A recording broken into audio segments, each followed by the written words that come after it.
Hey guys, welcome to week 5. My apologies for the late video post. I was in the middle of traveling and ran into some not so helpful weather, so I'm getting this video posted for you today just to kind of give you a little bit of insight into the evaluation quiz, the expectations for this week, and some of the research project examples. So please bear with me as this video might be a little longer today, but I just want to make sure that I get everything explained. So, as stated last week, remember that the research project has been moved back a week to Sunday, October 22nd. That is the new due date. I just wanted to make sure that you guys do have an equal amount of discussion and input in regards to evaluation as well as you did with analysis. This week, you guys have the evaluation quiz. I will explain a bit more about that quiz in a moment as we kind of go through this. Remember that both the quiz and the individual writing assignment evaluating the market of personality are both due this Sunday, October 15th. In regards to the quiz, make sure that you do email it to me. Otherwise, you will not receive points. Much like the analysis quiz, it needs to be emailed to me for you guys to receive the points for the quiz. The individual writing assignment, the evaluating the market of personality, can be posted to the individual writing section when that is completed.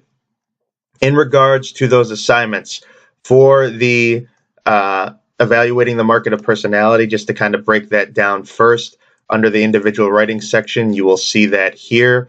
As always with these assignments, your job is just to simply go through, respond to the questions that are being asked of you. Make sure to download the personality test article, the quiz, and the psychopath test scoring sheet. Also, if you would prefer, you can download the assignment sheet here or copy and paste it. Just make sure that whichever way you post when you create your blog entry, that I can access the material. Now, on to the evaluation quiz. There were a couple of emails just in regards to some of the expectations for the quiz, especially for parts 2 and 3. So, for the quiz, this is similar to the analysis quiz that you guys took. It is under the discussion board. You'll see it here. It's the first thing that pops up. As always, make sure to email your completed quiz to me. You can download the quiz here. It is below the explanation. Simply click on the quiz and you can download it and it opens up. As with the analysis quiz, it is divided into 3 sections. The first section is a matching section. Your job is to match the evaluative claim with its respective evaluative criteria. So, as with the analysis quiz, try to utilize context clues. Remember, if you see something that looks at criteria, criteria are merely just the categories you would use to make an assessment. You're probably exploring criteria that are used to make an evaluative judgment. If you see some sort of list or a ranking, you're most likely looking at a ranking or comparison. If you see words such as despite, however, and the contrary, you're most likely looking at a challenge of a judgment or critique. And if you are looking at something that makes some sort of assessment generally, it is a judgment about quality. So one thing to remember, as with the analysis quiz, is that you might have multiple types of evaluations for the different statements. As long as you provide me with at least one of the correct evaluative types, you will get the points. However, if you provide me with an incorrect evaluative type, you will not receive the points for the particular question. Now, in regards to part 2, this is the part that some people needed clarification on. Here, you have the 4 types of evaluations: making a judgment about quality, challenging a judgment or critique, constructing a ranking or comparison, or exploring criteria that might be used to make an evaluative judgment. Your job is to either apply one of these types of evaluations to a cultural artifact or to extract one of these types of evaluations to a cultural artifact. So let me explain that a bit further. First and foremost, as I addressed in the analysis quiz, a cultural artifact is merely just some element of culture that you are observing. So that could be an article, a video, a television show, a movie, a person, a topic of interest. It is up to you to decide. Everything is essentially a cultural artifact when we apply analysis, evaluation, argumentation to the topic. So when we apply a type of evaluation, we might use one of these four types of evaluative entry points and apply it to our cultural artifact. So the example that I like to use is, say you were watching a movie trailer. The newest movie trailer for the latest Star Wars film just dropped recently. So say we apply a judgment about quality to that trailer.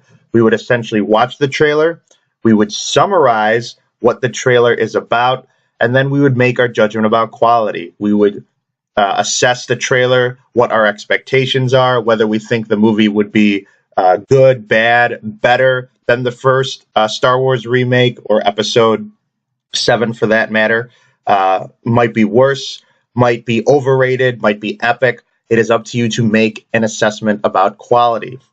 When we extract a type of evaluation, we might observe shows that utilize evaluation. So certain shows such as MasterChef, The Voice, America's Got Talent are all shows that utilize evaluation. So say, for instance, we watch MasterChef and we extract the type of evaluations they use. So your goal, as with applying, would be to first summarize the cultural artifact that you are looking at, in this case, MasterChef, and then tell me what type of evaluation measures do they use. So they might use rankings or comparisons, or they might make judgments about quality when they assess the competitors.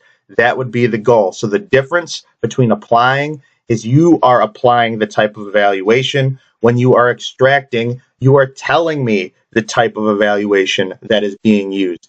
So for part 2, your job is to pick a topic, one or two topics, where you are applying two different types of evaluations. So say, for instance, we use this Star Wars example for topic A. We're making a judgment about quality. For topic B, you can still use the same trailer, the same Star Wars example, but you have to do one of these other types of evaluations. You cannot use a judgment about quality twice. Then in part 3, your job is to challenge one of the topics that you've chosen in part 2. So say, for instance, topic A, you chose that the Star Wars trailer, you applied your assessment about quality. You say, Star Wars trailer looks epic. It will most likely be the highest grossing movie of 2017. It looks like it will be the best film in the franchise. In part 3, your job is to challenge that, is to counter that particular assessment. You might say that this Star Wars trailer looks exactly like The Force Awakens. There isn't much of a variance, and they're trying to use the same formula twice, but it looks like it will be an overrated sort of film. Then your goal is to apply a type of reference to help support your claim. So you might find other people who are making that same assessment about Star Wars, making that same sort of challenge, but just make sure you provide me with a link and a summary as to how their challenge helps support your particular claim. Lastly, the research project section has been updated with student examples. Here you have examples of student PowerPoints, prezis, videos, audio podcasts, websites. Remember, for the first research project, you are allowed to provide me with either an analysis or an evaluation, and you can provide me with either an essay, a PowerPoint, a prezi, a video, a website, a podcast. The choices are up to you. However, you want to make sure that if you have questions about it, that you ask me ahead of time. Next week, your primary goal will be to work on the research project. You will have no other homework other than the research project. Some of you have already started the process, have been asked me questions, which is great. But for the rest of you, don't allow this to wait till last minute. Remember, I do not answer or respond to questions about assignments the day they are due. So the last time you can ask me questions about the research project will be Saturday, October 21st. If you have questions about it and I don't get back to you in a timely manner, please reference the research project section, as there's the PowerPoints for both analysis and evaluation. There are the video examples that you can reference. There are these student examples that you can reference. So please make sure that you do reference this. Reference the project assignment sheet and the grading rubric as well. And I can't stress enough, I can be your biggest ally if you have questions. Some of you have been keeping a regular correspondence, which is great. Others I don't hear from as much. So I'm assuming that you're doing your fair share of observing, watching, reading, and comprehension. But if I don't hear from you, I can't really help you, especially in an online class. So please make sure that you do ask questions early and often. Again, remember that both the evaluation quiz and the individual writing assignment are both due by 11:59 p.m. Sunday, October 15th. The quiz needs to be emailed to me, and the individual writing assignment needs to be posted to the individual writing assignment section or emailed to me. Again, if you have questions about the research project, please make sure to email me prior to Sunday, October 22nd, and I will do my best to respond to you in a timely manner. Other than that, keep up the good work, and I hope you guys enjoy the rest of week 5.